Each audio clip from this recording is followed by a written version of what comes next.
declarações agressivas e desairosas a meu respeito.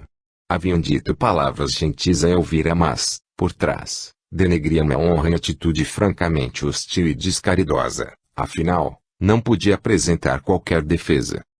Admito que acompanhar aqueles diálogos ásperos protagonizados por falastrões desumanos era profundamente irritante. Comecei a desesperar-me sem saber a quem recorrer e o que fazer. Quando caminhava confuso de um lado para outro da sala, deparei-me novamente com aquela soturna figura que na câmara mortuária me havia surgido. E então, estais convencido agora de que morrestes? Não ouvis os vossos estranhos amigos e familiares tecendo tão boas considerações a vosso respeito? Cale-se. Isto é somente um sonho. Se fosse verdade, eles jamais estariam falando essas coisas horríveis, respondi de pronto. Que falaz argumento. Sois realmente um cego para a realidade. Tenho pena de vós, pois nunca vi, antes, tamanha recalcitrância em admitir uma morte. Deveríeis fazer como eu, desconhecido, reconhecendo logo o vosso atual estado. Assevero-vos, não é tão ruim quanto pensais. E supondo que você esteja falando a verdade, o que vamos admitir, somente para argumentar, estou morto. Se assim, há quanto tempo você está vagando neste morgue lúgubre, irritando os que encontra pela frente? Há anos, suponho. Nem tenho como responder-vos essa questão, mas a considero irrelevante, pois o que me confere prazer não é digno de contagem de tempo. Vós podeis contar os dias e as horas de vossa terrível situação porque não tendes prazer algum no que fazeis. Eu sou diferente. Minha diversão é essa que estás vendo. Que tolice! Você é um frustrado. Um pobre coitado que não sabe para onde ir e diz divertir-se nesta funerária imunda. Aposto como nem o seu velório você teve a satisfação de acompanhar. E para que o faria? Para ver pessoas criticando-me após a morte. Para perceber o quanto me aturaram quando vivo eu era e agora descontarem sua ira em cima de minha memória com comentários grosseiros a meu respeito. Saibais que já acompanhei centenas de velórios e enterros e em nenhum deles os convidados souberam manter a compostura. Quando não estão criticando o morto, que já não se defende, passam a contar piadas ou divagar sobre heranças e legados. A humanidade é pérfida e suja. Você é muito amargo, talvez porque não tenha tido uma família como a minha. Está parado no tempo, cultivando um rancor infinito. Nem o modo de falar você procurou atualizar. Sua maneira de expressão é antiquada e ultrapassada. Que grande cultura tendes para corrigirmos modos dessa forma? Sois um rebolão. A única vantagem dessa nossa conversa é que vós pareceis admitir que não sou apenas fruto da vossa imaginação, como antes o fizestes. Ou estáis a conversar convosco mesmo. Risos. Não perderei meu tempo argumentando com você. Pouco me interessa de onde veio ou para onde vai. Prefiro estar ao lado de minha família a ter que aturá-lo. Não pretendo mesmo ficar. Faço-vos um alerta. Cuidado daqui por diante, pois ireis encontrar outros como eu que não vos darão tanta atenção, nem gastarão muita conversa. Rapidamente procurei o conforto de Elvira e postei-me, de novo, ao seu lado. Gostava de ouvir as belas palavras de condolências que lhe eram dirigidas pelos convivas. Constatei que o tempo passava à medida que as velas em volta do caixão eram trocadas com certa periodicidade. Quando minha esposa ficou sozinha, aproximou-se dela o meu gerente de vendas, Walter. Sentou-se numa cadeira ao lado e pegou-lhe uma das mãos. Silenciosamente, começou a afagá-la e beijá-la. Preocupei-me, pois jamais o vira tão íntimo de Elvira antes. Achei, no início, que ele intencionava apoiá-la em momento tão difícil, mas não precisava acarinhá-lo daquele jeito. A cada suave deslize de seus dedos pela mão direita da viúva, minha ira crescia.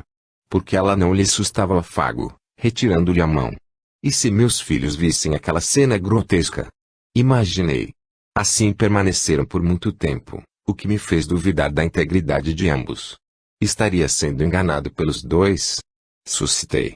Lamentavelmente, não obtive resposta, pois meus filhos voltaram e começaram a discutir sobre um outro assunto execrável, minha herança. Marco Aurélio acusava Pedro de ser um fraco, incapaz portanto de conduzir os meus negócios. O caçula atribuía ao mais velho os conceitos de desonesto e desleal como eu. Ora, Não bastassem as mútuas agressões entre irmãos, até o meu nome for envolvido nisso mais uma vez. Insolentes estavam sendo os rapazes, concluí. Deveriam respeitar a minha suposta morte e jamais debater um assunto tão supérfluo nesse tipo de cerimônia. Por alguns instantes, contemplei todos os presentes no velório e não consegui encontrar em nenhum semblante a imagem do sofrimento e da dor. Estavam tranquilos, embora cansados os que haviam ficado até aquela hora. Nem mesmo minha esposa conseguia manter-se chorosa o tempo todo. Desmistifiquei a imagem que tinha a respeito desse ato de velar um defunto. Imaginei que somente estranhos ficassem alheios à dor e tristemente constatava que também amigos e familiares esqueciam-se do morto, preocupando-se com assuntos inconvenientes. A situação criada tinha forte apelo de ironia socrática, pois minhas convicções iam caindo uma a uma como se toda a minha vida fosse um imenso castelo de cartas. Não era possível um sonho tão real, voltei a pensar. Minhas emoções estavam afloradas e o coração angustiado. Somente a razão permanecia turva e abalada. Recusava-me terminantemente a aceitar que havia morrido. Era uma decisão fruto dos vários anos materialistas de minha jornada na crosta. Se tivesse que sofrer por causa dessa minha resignação, pensava, ainda assim seria um mal menor do que reconhecer o cruel fim proporcionado pela morte. Por alguns instantes, fiquei num canto meditando. Quando percebi, havia uma multidão de pessoas na sala. Não era possível que vários convidados tivessem chegado numa fração de segundo sem que tivesse percebido, deduzi. Olhei para os presentes e tentei reconhecê-los. Somente parte era familiar, a outra integralmente desconhecida. Buscava uma explicação quando um dos estranhos chegou a mim e indagou.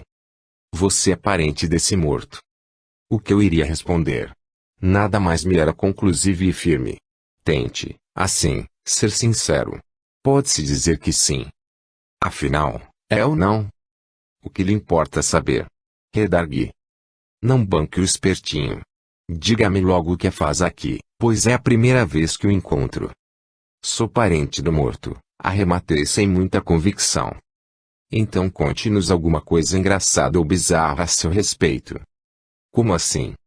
Ora, estamos aqui para dar boas risadas e já que você conhece o defunto, conte-nos particularidades de sua vida mundana para que nós possamos nos divertir. Isso é um absurdo. Ponha-se daqui para fora, gritei colericamente, sem clara noção do que fazia. As outras pessoas desconhecidas aproximaram-se e começaram a gargalhar até perder o fôlego. Ele está nervoso, pessoal. Deve ser o próprio que morreu e não sabe. Que idiota eu fui. Parente qual nada. É o próprio. É o próprio, berravam todos em coro. Estupefato, não sabia o que fazer e tentei agredi-los fisicamente. Não consegui, mas minha reação violenta provocou-lhes ainda mais a ânsia de ridicularizar-me. Durante horas seguidas, aqueles seres cruéis infernizaram-me sem cessar. Enquanto riam e proferiam impropérios de toda a ordem, começaram a transformar-se e, como se fossem protagonistas de uma peça de terror, viraram criaturas monstruosas e grotescas bem diferentes dos outros convidados. Pareciam seres não humanos. Assustei-me, de verdade, quando os vi. Eles entreolhavam-se fixamente e continuavam rindo. Quando percebi inócuas as minhas reações, não tive mais qualquer vontade de expressar meus sentimentos e fiquei silente, porém contrariado. Se aquilo fosse um sonho, àquela altura já seria um autêntico pesadelo, e dos piores de minha vida. Para meu conforto, amanhecia e os funcionários da funerária vieram buscar o caixão para conduzi-lo ao cemitério. Aqueles seres disformes retiraram-se apressados. Voltei a ter alguns minutos de calma até que houve um tumulto no momento de fechar o esquife. Alguns familiares choravam e outros encenavam a zurrada manifestação de inconformismo com a retirada do defunto. Concluí, de imediato, ser uma falsidade geral, pois haviam passado grande parte da noite conversando animadamente e contando piadas. Alguns discutiam herança e a viúva deixava-se afagar por um empregado. Que carinho poderia ainda restar? Enfim, eu mesmo já apoiava, indiferente, a retiração do ataúde, ainda que fosse diante das súplicas lacrimosas dos presentes. Fechado o caixão e lacrada minha esperança de logo despertar daquele pesadelo nefasto, O corpo rijo foi lançado dentro do veículo preto, que arrancou dali seguido por imenso cortejo de carros. Eu teria achado magnífica essa cena caso não estivesse por um lado assustado e por outro irado. Partimos todos para o cemitério. Gostaria de ter ido juntamente com meus familiares, nos seus luxuosos e velozes veículos, mas restou-me novamente a companhia desagradável do sarcófago repleto de flores e véus rendados arroxeados. Daquela mesma minúscula janela, ficava observando meus filhos do meu carro, logo atrás de mim. Pedro parecia entristecido e dirigia, enquanto Marco Aurélio, com seus óculos escuros adquiridos pessoalmente por mim na última viagem que fizera a Paris, não deixava os olhos expostos para eu saber se chorava. Estranhei vê-lo sorrindo de vez em quando. Eu vira, por sua vez, já tinha mudado de roupa. Trajava agora um vestido preto com alguns minúsculos detalhes em branco, talvez flores ou bolas, mas listras não eram. Estava elegante como sempre. Acompanhei-os toda a viagem com um olhar cobiçoso. Atingimos o nosso destino em alguns minutos. O trânsito da cidade contribuiu muito, mas honestamente não saberia dizer qual era o dia da semana, quem sabe domingo, deduzi pela facilidade de locomoção. Aliás, minha vida parecia circundar em torno desse dia semanal e em face disso a sonhar e ainda não havia mudado a data. Talvez fosse um fenômeno próprio a esse estado, ou seja, enquanto dormimos o tempo não passa. Admito que fiquei contente em ter encontrado uma tese nova para abonar a minha ansiedade de logo descobrir não estar morto. Antes do enterro, os funcionários da funerária levaram o ataúde para uma capela, onde passou a figurar como centro de todas as atenções, colocado em posição de destaque, cercado por enormes castiçais com velas acesas e apoiado em cavaletes. Na cabeceira da urna foi pendurado um imenso crucifixo. Ao redor estavam os convidados conversando entre si, até serem interrompidos pela prece proferida por um sacerdote desconhecido. Suas palavras não foram tão belas e pomposas como aquelas do velório de meu cliente. Decepcionado, quis afastar-me um pouco para evitar ouvir o sermão, mas não consegui. Os molestos fios seguravam-me junto ao corpo. Jungido a essa angustiante situação de aprisionamento, acabei agrimando-me. Se estava acorrentado ao cadáver, iria ser com ele enterrado, sem poder libertar-me, deduzi. Apavorado, cerquei-me de ouvir abruptamente e ela pareceu sentir a minha presença, pois arrepiou-se toda. Olhou para os lados como se estivesse procurando uma razão para o calafrio que a acolheu de súbito, porém não encontrou nenhuma. Achei, por meu turno, que estaria abrigado ao seu lado, mas quando os convidados ergueram o ataúde para levá-lo à cova, fui arrastado pelos corredores do cemitério como se fosse marionete. Nada afastava-me daquele gélido corpo. Conforme nos aproximávamos do buraco que estava aberto no chão para engolir de vez o sarcófago, se eu não estivesse sonhando, diria que estava transpirando e com taquicardia. A minha intenção era retirar-me dali a qualquer custo antes de baixarem o caixão. Não conseguia e isso me gerou um desespero indescritível. Fiz um esforço tenacíssimo para desgrudar-me dos fios morféticos do meu pesadelo e foi em vão. O esquife começou a entrar na cova. Todos os presentes davam sinais de adeus. Alguns choravam e meus familiares apoiavam-se uns nos outros. O sacerdote aproximou-se e começou a despejar uma água inútil em cima do caixão, enquanto a minha perspectiva de visão mudava. Olhava as pessoas de baixo para cima e passava a ver o mundo de dentro para fora da terra. Seria enterrado vivo, pensei. Logo em seguida, recomposto desse devaneio, acrescentei a mim mesmo ser impossível estar vivendo aquilo, pois em verdade, frisei, não estava morto. Porém, a horrível sensação persistia e quando já me sentia vulgarmente a 7 palmos debaixo da terra, não mais via todos os convidados no cemitério. Conseguia vislumbrar somente aqueles mais curiosos do que se aproximavam do buraco e dispunham-se a olhar para baixo, talvez querendo ter certeza que eu me encontrava mesmo ali. Inenarráveis foram os momentos que vieram a seguir.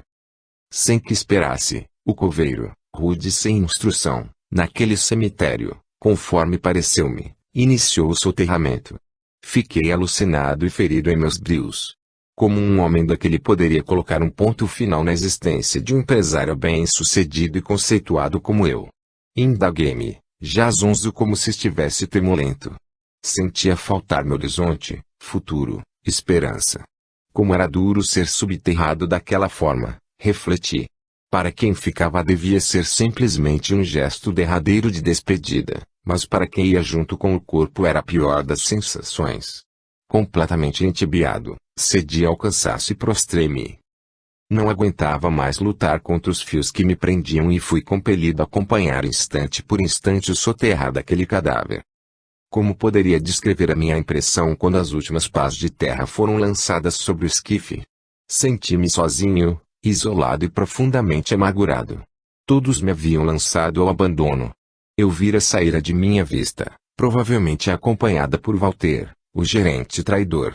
Por medida de segurança, quando despertasse daquele esdrúxulo pesadelo, iria despedi-lo. Meus filhos logo voltariam à sua rotina e esqueceriam do pai, do mesmo modo que não mais se lembravam de Nick, o velho pastor alemão que era a adoração da casa até ser atropelado por um desatento motorista. Enfim, a vida iria continuar para todos, exceto para mim que estava aprisionado no rarefeito ar de um esquife escuro, na companhia desgostosa de um corpo a um passo de submeter-se à decomposição. Não tinha mais nenhuma imagem do exterior e fiquei confinado a flores murchas e véus rasgados. Sentia-me largado e confuso, afinal já tentara acordar diversas vezes e nunca havia conseguido. Como iria fazer para sair dali? Pensei. Gritar não adiantaria porque ninguém iria ouvir, além do que tentara isso no velório e não deu resultado algum. Onde estaria aquela criatura que me aborreceu na funerária? Até mesmo ela seria uma boa companhia para minha completa solidão. Não sabia mais contar as horas ou os dias e tinha nojo de olhar para o lado, pois sentia que o corpo estava apodrecendo. Assistia tudo inerte, notando a invasão abrupta de vários micro-organismos por todo o meu corpo, àquela altura gélido e solidificado. A pele encontrava-se desidratada e uma mancha verde já tomava conta do abdômen e partia para o tórax e cabeça. Horrorizava-me cada vez que percebia estar sendo literalmente devorado por aqueles seres quase invisíveis. Bolhas cheias de líquidos cresciam pelo corpo, principalmente no rosto, pescoço e ventre, e meus olhos e língua ficavam procedentes. O mau cheiro que se instalou no buraco era insuportável. Conseguia senti-lo como se estivesse acordado. Parecia real o que estava vivendo. Isso sem contar a fome, a sede e o frio que me angustiavam. Pouco a pouco desintegravam-se todos os tecidos e o corpo perdia gradativamente a sua forma. Não conseguia conformar-me e amaldiçoei o dia em que nasci, pois preferia jamais vivenciar aquelas sensações da morte. Germes, insetos e acarianos atuavam continuamente, vitimando o que restava de Afonso, o rico e bem-sucedido empresário que ao longo de anos serviu-me de invólucro. Quem era eu àquela altura? Pensei. Não tinha mais identidade. Estava pulverizado.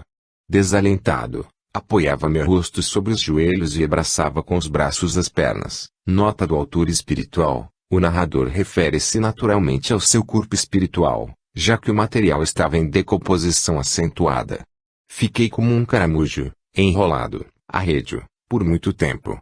Quando dava conta do que se passava, aterrorizava-me e imaginava por alguns instantes que, se morto eu estivesse mesmo, iria passar toda a eternidade preso naquele buraco. Por que Deus permitiria isso? Pergunte-me pela primeira vez. Para responder a essa questão, cobrei-me algum ensinamento religioso do passado, talvez um mandamento que o padre de minha cidade natal houvesse ensinado. Enfim, algo deveria existir para justificar tamanha brutalidade e judiação. Ninguém deveria ser lançado ao seu próprio funeral daquela forma.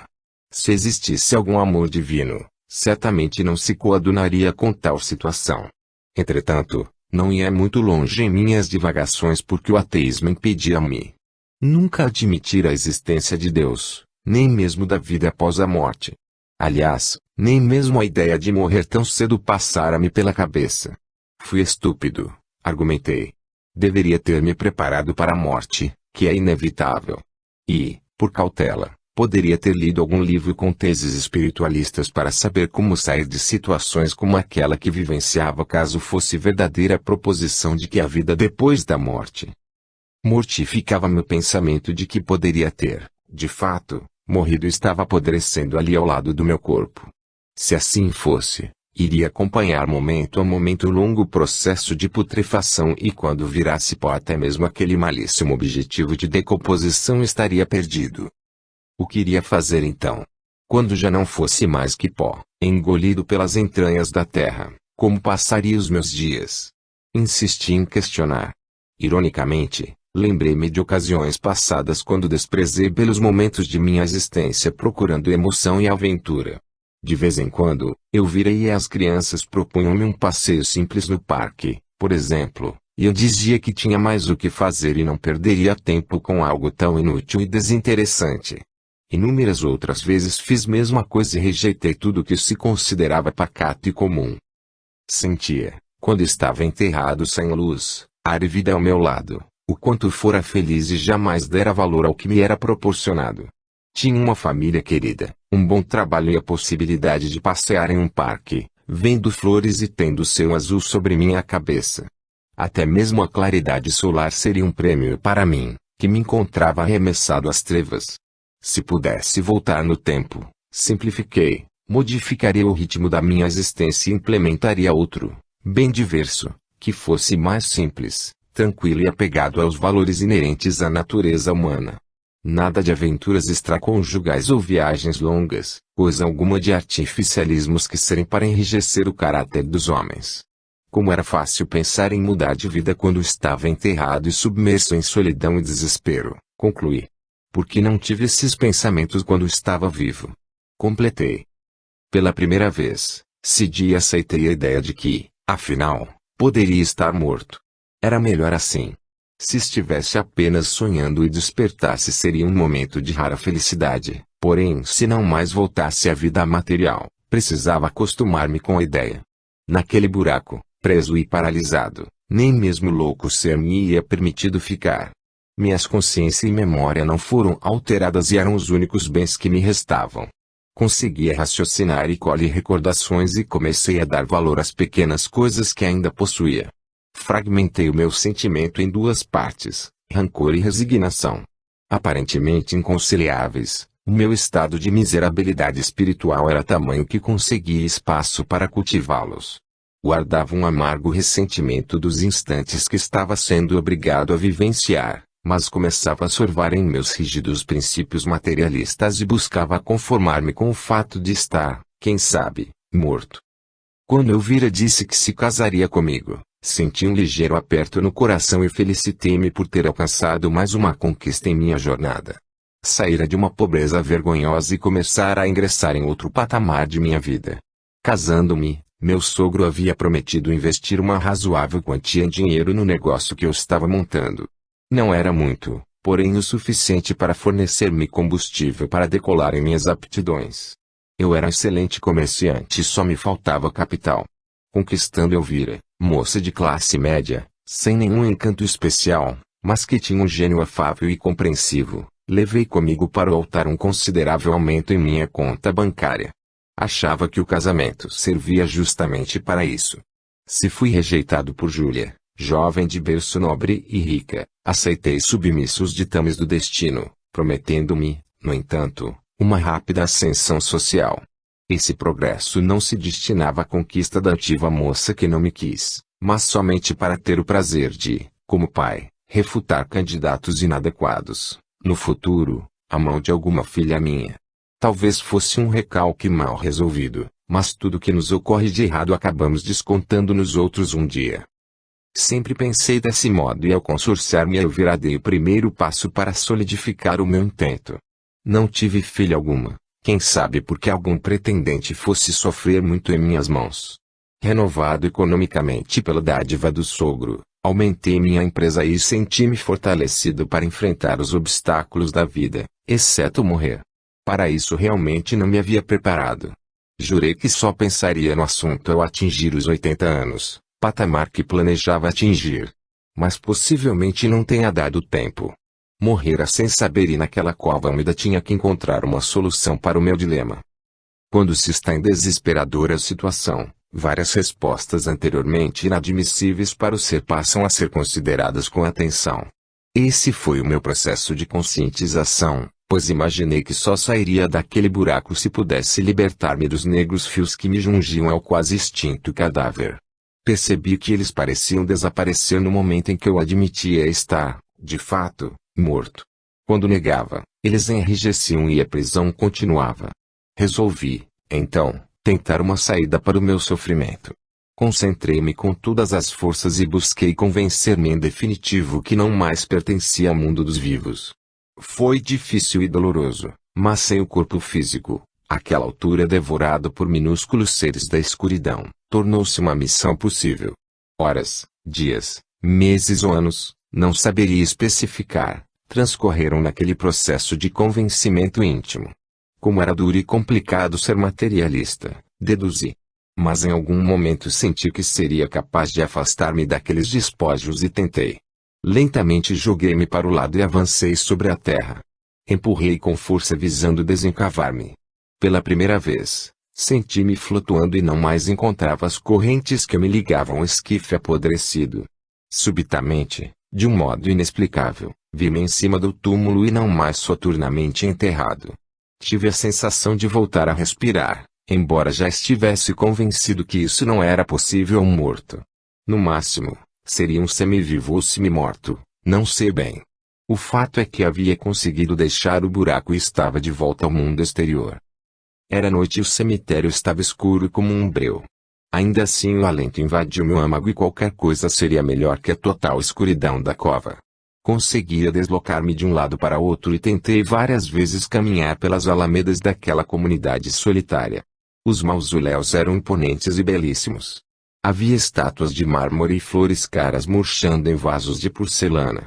Olhei fixamente para um deles em especial e pensei, que desperdício. Se a família que o colocou soubesse que o morto não tem o menor interesse nessa ostentação porque está soterrado, infeliz e angustiado, jamais iria gastar tanto dinheiro nessa asneira decorativa. Era verdade que estava amargo em outros tempos até que gostaria de ter visto tanta riqueza perdulária. As coisas estavam mudando, raciocinei. De repente, senti que algumas pessoas aproximavam-se. Seriam mortos, como eu, ou vivos. Deixei que chegassem mais perto. Caso falassem comigo, naturalmente eram do meu novo mundo, do contrário, seriam do outro. Eles passaram por mim e sequer voltaram os olhos na minha direção. Ou não me enxergaram ou fora desprezado. Disposto a desvendar o ocorrido, procurei acompanhá-los. Eram 4 rapazes cujas idades deviam variar de 16 a 20 anos.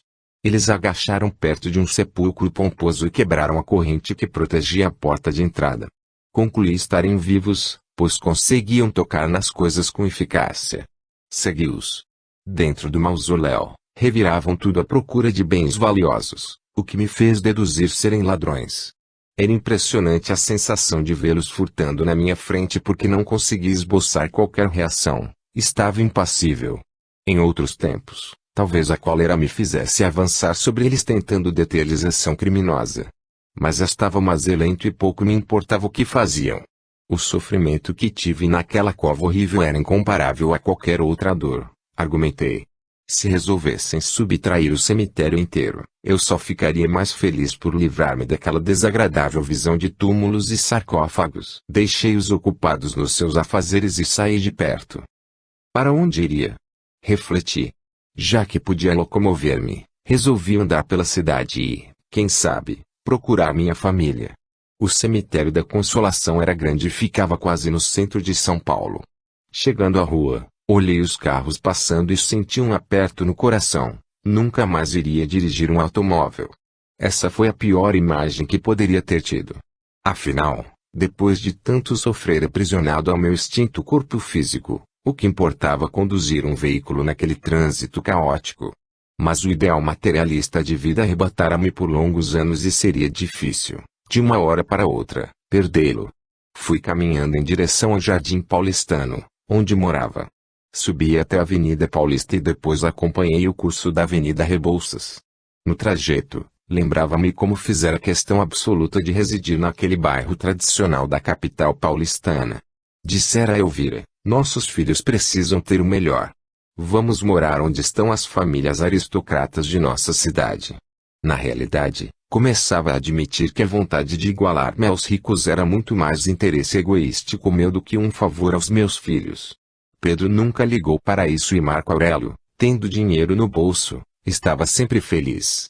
Elvira, por sua vez, era simples por natureza e o que eu dizia estava bom para ela. Enquanto seguia o rumo do meu bairro, via passar por mim multidões de espíritos seguindo encanados. Sabia que não eram vivos porque eles flutuavam como eu um pouco acima do solo e tinham uma tonalidade diferente, pálida, cinzenta, sombria. Além disso, as pessoas dos automóveis não os viam no meio da rua e passavam por eles como se fossem apenas nuvens de fumaça ou algo parecido. Sentia-me, no entanto, solitário porque não tinha ninguém para conversar e até os mortos ignoravam-me. Determinado a chegar logo em casa, continuei. Passando por algumas mansões transformadas em casas e escritórios comerciais, percebi que muitas daquelas famílias tradicionais, às quais me referi há pouco, já não eram tão ricas assim e tiveram que sair de suas moradas antigas, alugando-as a terceiros para gerar renda. O estereótipo da riqueza era passageiro e muitos perdiam tudo da noite para o dia. De que adiantava concentrar todos os esforços no acúmulo de renda se não carregávamos conosco para o túmulo esses valores? Sentia-me à vontade para ter tais ideias pois ninguém melhor que eu acabara de sofrer uma penosa vivência abaixo da terra, desprovido de qualquer conforto e passando as maiores privações.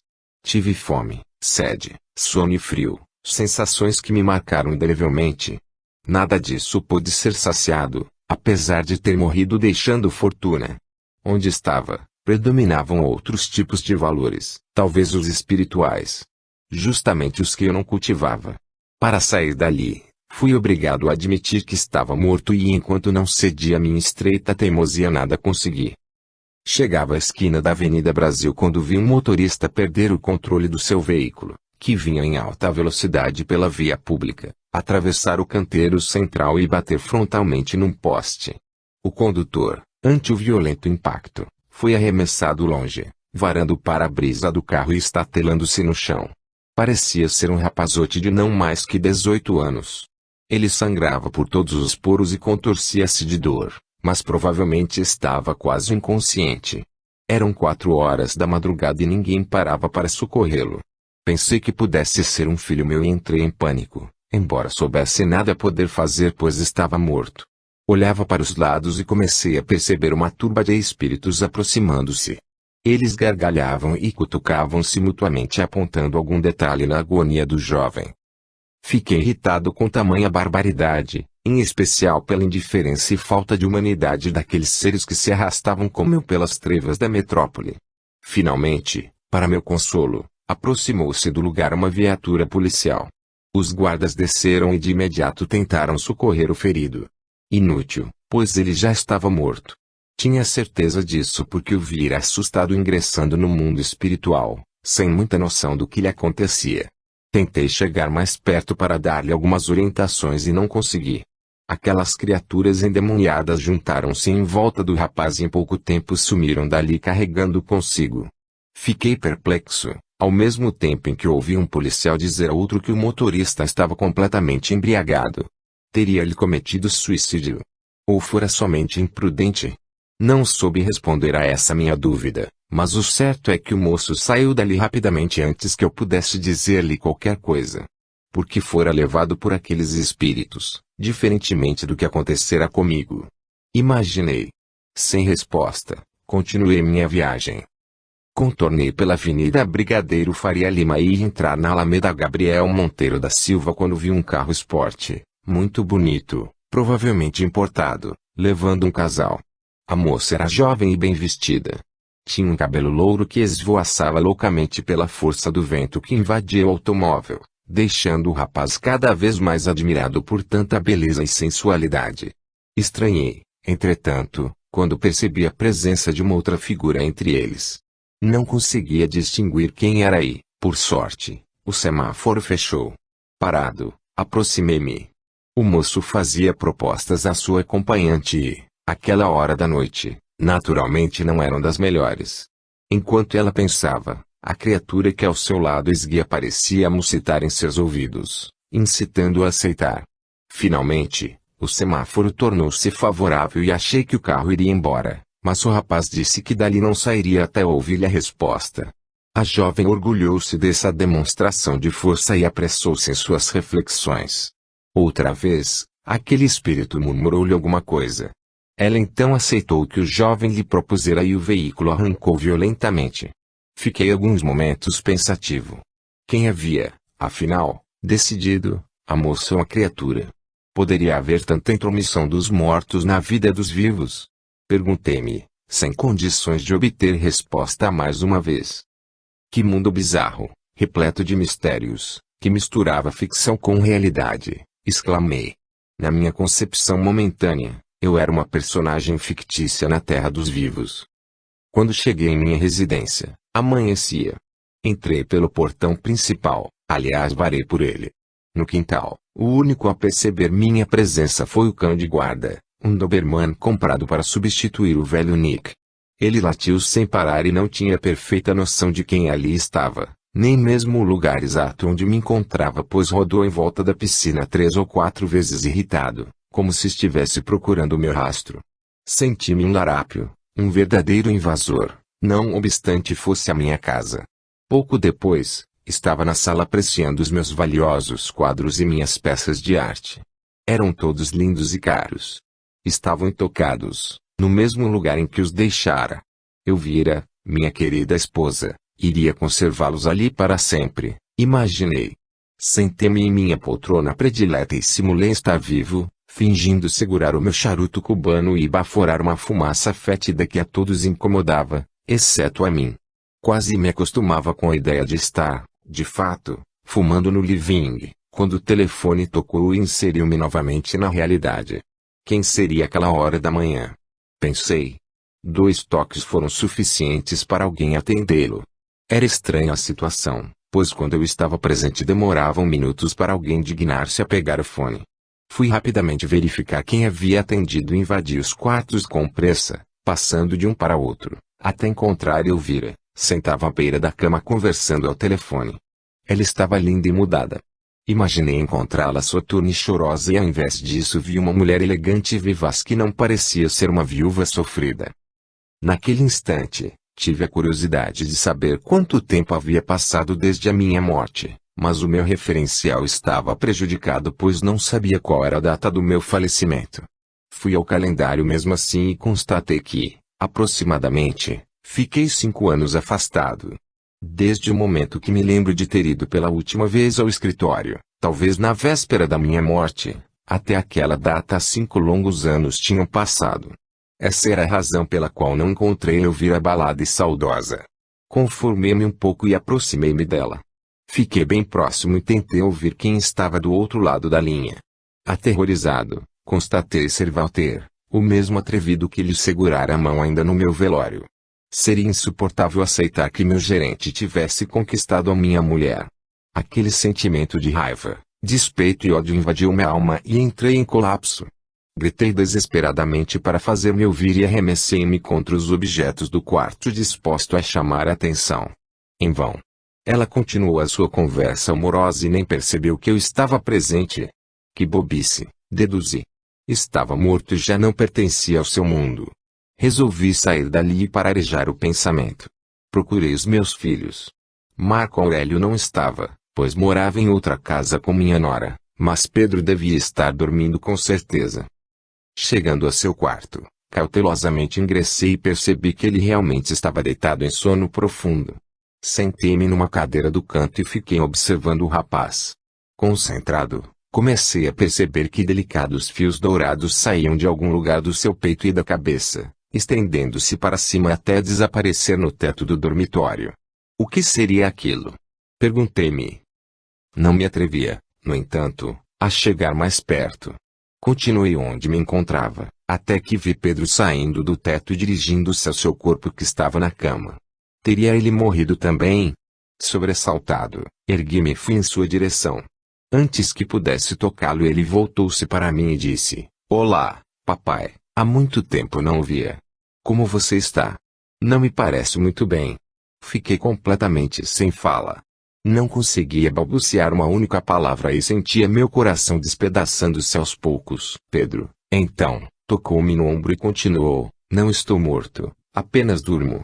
Agora, vou voltar ao meu corpo pois preciso ir para a faculdade. Um beijo, papai. Venha ver-me sempre que puder.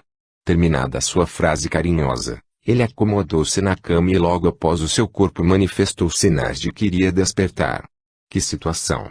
Será que ele continuaria a perceber a minha presença? Por que não lhe disse o que sentia? Cobrei. Momentos depois, meu filho levantava-se do leito e espreguiçava exatamente como eu fazia. Ergueu-se e foi direto ao banheiro, mas não parecia estar preocupado comigo. Resolvi segui-lo, pois ele era a minha única esperança de sentir-me parcialmente vivo de novo. Ainda que estivesse bem próximo, Pedro não me sentia. Frustrei-me. Descemos juntos à mesa do café e sentamo-nos lado a lado. Elvira estava presente e conversava amenidades. Em determinado instante, o rapaz parou de beber o suco, retirou o copo da boca e disse: sonhei com o papai esta noite. Ele parecia não estar muito bem. A senhora tem pensado nele? Em seu pai? Confesso que faz muito tempo que não o tinha em mente. Quando isso não me restava a menor dúvida. Eu sabia muito bem porque ela não pensava mais em mim, completei por minha conta. Fiquei contente em sonhar com ele, pois agora sei que está por perto. Como assim, Pedro? Ora, deve estar desprendido de seu corpo e vagando pela casa à procura de ajuda. Pare com isso. Deus do céu! Que pensamentos esquisitos você tem, meu filho. Não são esquisitos, mamãe. É a realidade. Se papai morreu e não foi recolhido por alguma colônia espiritual, deve estar vagando por aqui em busca de respostas que ele não tem. Isso mesmo, garoto, continue, pensei contente. Você só fala tolices. Quando menor, era católico fervoroso e quase foi coroinha na capela do colégio. Depois, influenciado pelo seu tio Joffre, que Deus o tenha, tornou-se para o lado desse tal de espiritismo. Agora, só fala em colônias espirituais, espíritos e reencarnação. Tenha paciência, Pedro. Ninguém aqui em casa jamais lhe deu algum crédito, nem mesmo seu falecido pai. Aliás, Afonso brigava sempre com o irmão por causa dessas conversas, lembra-se?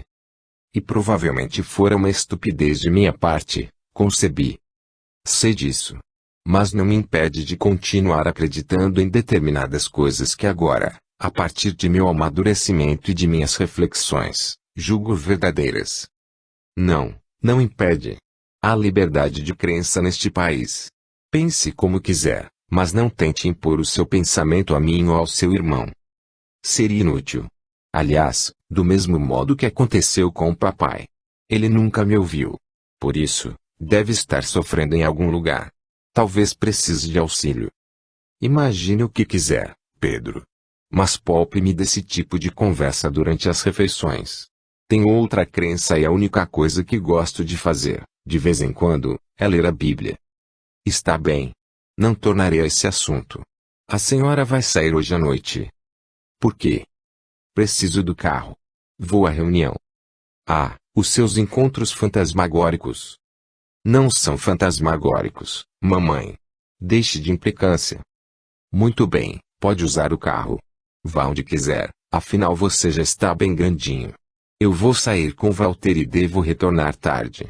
De novo o nome do gerente. Como era cruel não poder participar da vida que um dia foi minha. O pior era o inconformismo com essa situação. Era-me inadmissível ver minha esposa com outro homem ou mesmo vê-la participar da rotina do lar sem reverenciar a minha figura. Pedro, no entanto, tinha razão. Eu nunca quisera ouvi-lo a respeito dessas coisas do espírito. Graças a isso talvez tenha ficado anos aprisionado ao meu corpo físico, que apodrecia à minha frente. Despertara minha curiosidade de seguir meu filho caçula para ver do que se tratava essa reunião fantasmática onde iria. Passei o dia sentado na mesma cadeira onde vi Pedro pela primeira vez. Fiquei no seu quarto pois não tinha para onde ir. À noite, o rapaz entrou, mudou a roupa, pegou alguns livros e saiu rapidamente. Fui atrás. Entramos no carro e ele partiu. Quase atravessamos a cidade e fomos parar num bairro periférico, diante de uma casinha que parecia abandonada. Era uma construção simples e térrea, com paredes pintadas de branco. À sua frente estava um pequeno jardim com imensas roseiras, encantando os transeuntes que por ali passavam. Eram 19 horas e já havia anoitecido. Quando Pedro entrou, foi recebido por um homem de meia idade, trajando roupa comum e sapatos surrados. Ao seu lado, uma senhora distinta e modestamente vestida que também veio, sorridente, recebê-lo. Pareciam ser os donos da casa. Ficaram conversando na modesta sala, decorada apenas com uma estante de madeira que sustentava vários livros espíritas e um aparelho de televisão. Um dos assuntos que trataram dizia respeito ao sonho que meu filho tivera na noite anterior, onde me teria encontrado. Interessado, fiquei bem próximo dos dois para ouvir a conversa, mas estranhamente só conseguia vê-los. Nenhum som era captado. Estaria surdo. Tentei chegar mais perto a fim de colocar-me entre ambos, mas fui impedido. Uma cúpula de vidros envolvia. Era transparente, o que me permitia enxergá-los, embora fosse resistente a ponto de não me deixar escutar o que falavam. Irritado, lancei-me contra ela, pois todas as portas não me eram barreira, já que estava morto. Choquei-me violentamente sem conseguir vencê-lo e fiquei atordoado. De que material seria feito aquele vidro que não permitia a um espírito ultrapassá-lo? Pensei. Estava isolado de meu filho. Subitamente, outras pessoas começaram a chegar e sentavam-se ao redor de uma mesa. Ao lado de cada uma delas começou a surgir a mesma estranha cúpula de vidro. Nenhuma palavra, portanto, era ouvida por mim naquela sala. Antes de iniciarem a reunião, todos ficaram sentados em volta da mesa retangular, com 12 lugares, enquanto outros encarnados começaram a entrar no ambiente. Entretanto, conforme eles chegavam à cúpula ia ampliando seu tamanho até abranger todos os participantes vivos da reunião, pois os mortos eram afastados do centro da sala, onde estava a mesa. Em determinado momento, com a extensão que tomava aquela cúpula, fui colocado para fora da casa e fiquei na rua. Ao meu lado já havia centenas de espíritos na mesma situação. Quem estaria lá dentro? Refleti. Achei que seriam somente os vivos. Momentaneamente conformei-me, uma vez que nenhuma criatura como eu conseguia ingressar no local. Uma luz amarela bem forte nasceu dentro da casa e brilhou intensamente por alguns minutos. Quase cegou-me e fui obrigado a fechar os olhos. De repente, alguns espíritos, vestidos de modo estranho, começaram a entrar na sala. Julguei profundamente injusta essa distinção e lancei-me contra a cúpula novamente. Foi frutífera a minha tentativa de romper o cerco. Estava isolado do lado de fora. Entravam somente alguns vestidos de índios e outros de romanos. Havia também uns que usavam vestes brancas longas como túnicas ou vestidos. Seria necessário alguma roupa especial para o encontro. Imaginei.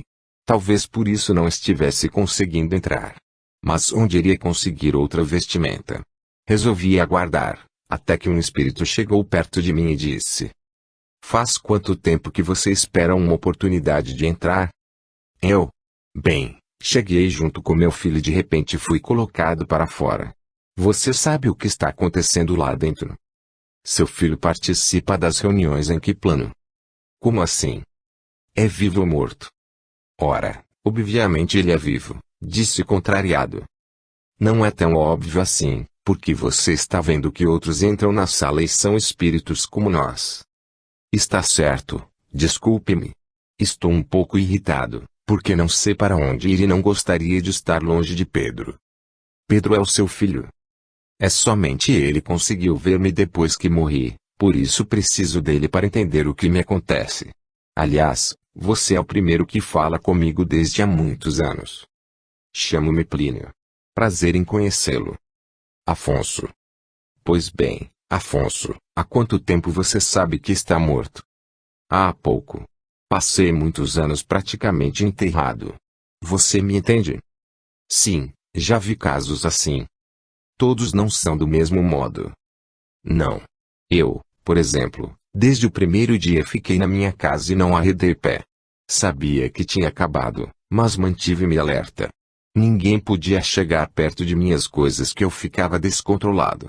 Mas sabia que estava morto. Depois me conformei e larguei tudo para trás. Hoje fico vagando em busca de um lugar definitivo para ficar. Porque houve diferença entre nós. Eu não conseguia sair de perto do meu corpo. Depende do que você aceitou para si mesmo. Pelo que sei, enquanto ficar negando a morte, o espírito segue junto com o corpo até que admita internamente a realidade. Outros, porém, são arrastados por criaturas terríveis a locais piores do que uma cova de cemitério. Lembrei-me do rapaz que morrera no acidente de carro. Realmente ele fora levado por uma multidão de entidades soturnas. Entretanto, Afonso, há aqueles que seguem para cidades de luz. Você quer dizer que cada um vai para um local diferente? E enquanto fiquei injustamente detido junto ao meu cadáver por anos a fio, outros vão a lugares piores e alguns, aquinhoados, seguem para cidades iluminadas. Não está exagerando? Estou dizendo a verdade. Se você sabe tanto assim, por que ainda está por aqui? Por que não foi para essa tal cidade? Não é bem assim. Nossa vontade é limitada. São eles que dizem para onde podemos seguir, completou Plínio apontando para dentro da casa. Eles quem? Não entendo. Você não viu que há espíritos que conseguem penetrar nessa reunião onde seu filho está? Sim, e daí? Pois são eles que ditam para onde podemos ir. Sabe, estou farto dessas regras impostas sabe-se lá por quem. Se não posso entrar na reunião, azar. Vou-me embora. E você, o que vai fazer? Venho tentando há muito tempo ser chamado para ingressar. Todas as semanas coloco-me aqui do lado de fora e aguardo um momento para mim. Tenho esperança de que serei convidado a entrar algum dia. Bobagem. Isso é um contrassenso. Se meu filho está lá e eu não posso entrar, então não ficarei aqui implorando por um ingresso. Retirei-me contrariado e deixei Plínio com seus conselhos que considerei esdrúxulos. Começava a ficar realmente irado porque não encontrava abrigo em minha casa, não era visto pelos vivos e ainda não fora impedido de acompanhar a reunião onde estava meu próprio filho. Por fim, quando um espírito falou comigo pela primeira vez, tentou convencer-me de que há cidades de luz para onde vamos somente quando chamados. E se não formos convidados? E que diabos devemos fazer para ter a esmola tão desejada? Praguejava pela rua enquanto andava. Quando estava no auge do meu agastamento, fui abordado por um grupo de criaturas estranhas, todas vestidas de preto e com capuzes na cabeça. Pareciam frades ou coisa semelhante. Você é novo aqui, não? Indagou-me uma delas. Quem é você? Nunca o vi antes. Somos seus amigos e gostaríamos de convidá-lo a vir conosco. Há muitos lugares interessantes para conhecermos juntos. Que tal, aceita nosso convite? Trata-se das tais cidades iluminadas? Perguntei curioso. Eles riram demoradamente e em seguida negaram com veemência minha indagação. Fiquei surpreso, pois percebi que não tinham o menor interesse nessas comunidades mencionadas por Plínio. E então? Você vem ou não? Vocês são padres ou algo assim? Somos monges. Estamos ao seu lado para dar-lhe paz espiritual. Venha conosco e não se arrependerá. Vimos o seu desespero e resolvemos ajudá-lo. Apreciei ouvir que, finalmente, alguém me entendia. Resolvi segui-los. Tão logo passei a andar com o grupo, via-me trajando um manto negro semelhante àqueles que todos vestiam. Onde foi parar minha roupa? Que túnica é esta? Ora, você agora nos pertence. Deve trajar-se como nós. Não entendi bem o que ele quisera dizer com nos pertence, mas desinteressei-me em perguntar. Chegamos a uma igreja num bairro qualquer, onde nunca estivera antes. Entramos pelos fundos e começamos a descer uma extensa escadaria. Eram tantos degraus que tive dúvida se tratava de algo material ou espiritual. Ao findarmos o trajeto, deparei-me com uma imensa porta de ferro que foi aberta rapidamente como se fosse muito leve. Deduzi que estava vivenciando um aspecto do plano imaterial. As criaturas vieram o tempo todo falando alto e gargalhando sem cessar, azoinando o ambiente. Subitamente, fui largado sozinho e os monges desapareceram. A porta atrás de mim fechou-se e via-me outra vez detido num lugar escuro e úmido. Voltei-me para os lados a fim de encontrar alguém e nada enxergava. Por que tinha que passar por tantas situações dramáticas? Que mal fizera para ser tratado como um criminoso e viver acorrentado ou preso em algum local como aquele? Não bastasse tanto tempo detido e enterrado, estava sendo lançado de novo a uma masmorra. Agui! Gritei desesperado para que algum monge pudesse ouvir-me. Ao menos uma explicação merecia. Eles haviam dito que iriam ajudar-me e nada haviam feito além de me trancafiar num buraco qualquer. Um silêncio enlouquecedor era minha resposta. Agachei e chorei com amargor intenso no coração. Não saberia dizer quanto tempo ali fiquei, mas certo dia a porta gigante abriu-se e um frade ingressou. Afonso, meu caro, você já terminou a sua penitência. O que? Quem é você? Há quanto tempo estou aqui? Não importa, meu filho, sua clausura é necessária ao seu aprimoramento espiritual. Disseram-me que pretende ingressar em nossa ordem e, para tanto, precisa acostumar-se com o isolamento. Que ordem? Vocês estão loucos ou não sabem que estão mortos? Mortos? A morto não existe, como você pode ver. Desde que deixamos as vestes corpóreas estamos aqui recolhidos nesta velha igreja reconstruindo nosso mundo e recrutando voluntários para continuarmos nossa missão de fé. Deus, que insanidade coletiva! Eu quero sair daqui e pouco me importa a sua ordem. Está claro? Mas disseram-me que sua adesão fora voluntária. Eu nem sabia do que se tratava. Se você quer algum seguidor, vá procurar outra pessoa. Afonso, normalmente não atendemos esse tipo de pedido porque sabemos ser fruto da insensatez, porém hoje é o dia da libertação em nossa ordem. Soltamos vários voluntários que, como você, optaram em não permanecer.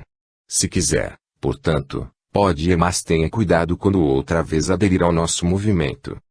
Tenha certeza de que jamais voltarei a pisar neste lugar. Por onde devo seguir? Volte pela mesma escada que o trouxe até aqui. Siga em frente e suba à direita. Quando você encontrar a saída, certamente saberá. Imediatamente fui embora. Tive medo de ficar detido ali, caso a criatura mudasse de ideia. Enquanto subia fui notando uma mudança de tonalidade de ambientação. Onde estava, parecia inexistir qualquer cor e o ar era menos rarefeito. À medida que galgava cada degrau, começava a ver algumas cores e sentia-me mais leve até que atingi o final da escada. Buscando reconhecer o local onde me encontrava, olhei para todos os lados. Percebi a existência de um longo balcão de madeira nobre escura, além de vários armários espalhados, contendo grandes gavetas. Irresistível curiosidade abateu-me. Comecei, então, a vasculhar o ambiente com os olhos. Num dos cantos, cuidadosamente colocados sobre uma cadeira empoeirada, estavam alguns aparatos estranhos, tais como uma túnica com estola, típicas vestimentas sacerdotais. Ao lado, encontrei outros utensílios semelhantes, alva, amito, símbolo e casula. Não havia qualquer dúvida, estava no interior de uma sacristia. Que azar, pensei. Acabara de sair de uma prisão no subterrâneo da igreja e quando voltei à superfície terminei confinado num quarto pouco arejado que me deixava agoniado. Preparava-me para sair dali, quando algumas entidades entraram e sem nem mesmo reparar na minha presença começaram a vestir roupas de sacerdotes semelhantes àquelas que estavam sobre a cadeira. Em seguida entrou um padre que foi direto a um guarda-roupa situado próximo ao balcão.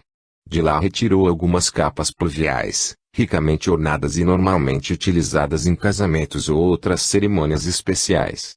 Acomodando-as num dos braços, com certa dificuldade, tomou na outra mão uma caixa de tamanho médio contendo um cálice de metal dourado, a pátana, uma pala, um véu e vários missais. Os espíritos que haviam ingressado no recinto anteriormente ficaram alvoroçados e comentavam um com o outro a felicidade que sentiam de estarem de volta à casa que durante longos anos os abrigou. Logo após, saíram apressados atrás do padre como se fossem auxiliá-lo na celebração de algum culto. Mesmo intrigado, deduzi que se tratava de sacerdotes desencarnados que ali estavam confinados, recusando-se a deixar a igreja que durante longo período serviu-lhes de templo. Como era estranho esse apego exagerado à religião, será que todos os cultos tinham seguidores tão obcecados que, ainda após a morte, continuavam atrás das mesmas situações que anteriormente vivenciaram? Pensei. Percebi, no entanto, que comigo não fora e não estava sendo diferente. Calei-me e deixei minhas divagações de lado. Minha intenção era sair dali, Mas as entidades que haviam deixado a sacristia voltaram apressadas. Resolvi esperar mais um pouco, já que elas não ligavam para minha presença.